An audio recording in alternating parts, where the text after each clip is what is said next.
Assalamualaikum warahmatullahi wabarakatuh. Perkenalkan, nama saya Anissa Amelia, saya dari jurusan Psikologi Islam, mahasiswa Universitas Islam Raden Fatah Palembang. Di sini saya akan menjelaskan mengenai kebijakan publik. Kebijakan publik merupakan sebuah keputusan yang diputuskan oleh pemerintah sebagai pemegang otoritas politik dalam rangka menyelesaikan permasalahan yang timbul di dalam masyarakat suatu negara. Sebagai sebuah hukum, kebijakan publik berfungsi untuk memastikan setiap warga negara mendapatkan haknya. Ciri-ciri dari kebijakan publik, yang pertama merupakan tindakan yang mengarah pada tujuan daripada sebagai perilaku atau tindakan yang serba acak dan kebetulan. Kebijakan-kebijakan publik dalam sistem politik modern merupakan suatu tindakan yang direncanakan.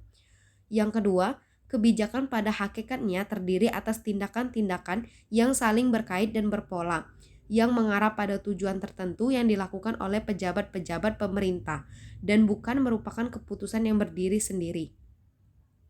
Kebijakan tidak cukup mencakup keputusan untuk membuat undang-undang dalam bidang tertentu, melainkan diikuti pula dengan keputusan-keputusan yang bersangkut paut dengan implementasi dan pemaksaan pemberlakuan. Ketiga, kebijakan bersangkut paut dengan apa yang senyatanya dilakukan pemerintah dalam bidang tertentu. Dan terakhir, kebijakan publik mungkin berbentuk positif, mungkin juga negatif. Kemungkinan meliputi keputusan-keputusan pejabat pemerintah untuk tidak bertindak atau tidak melakukan tindakan apapun dalam masalah-masalah di mana justru campur tangan pemerintah diperlukan.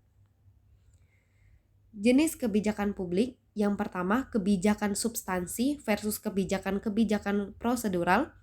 Yang kedua kebijakan distributif versus kebijakan regulatori versus kebijakan restribusi. Kebijakan material versus kebijakan simbolik.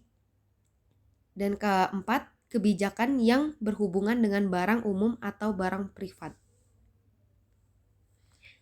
Bentuk-bentuk kebijakan publik, yang pertama, menciptakan keharmonisan hubungan kerja antara pimpinan dengan staf anggota organisasi.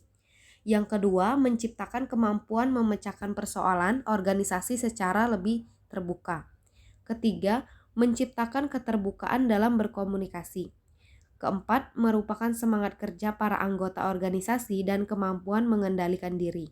Dan yang kelima, dapat beradaptasi dengan perubahan. Selanjutnya, tahap-tahap kebijakan publik.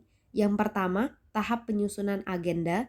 Yang kedua, tahap formulasi kebijakan. Yang ketiga, tahap adopsi kebijakan. Yang keempat, tahap implementasi kebijakan. Yang kelima, tahap evaluasi kebijakan.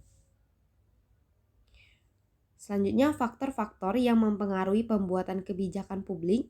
Yang pertama, adanya pengaruh tekanan-tekanan dari luar. Kedua, adanya pengaruh kebiasaan lama. Ketiga, adanya pengaruh sifat-sifat pribadi.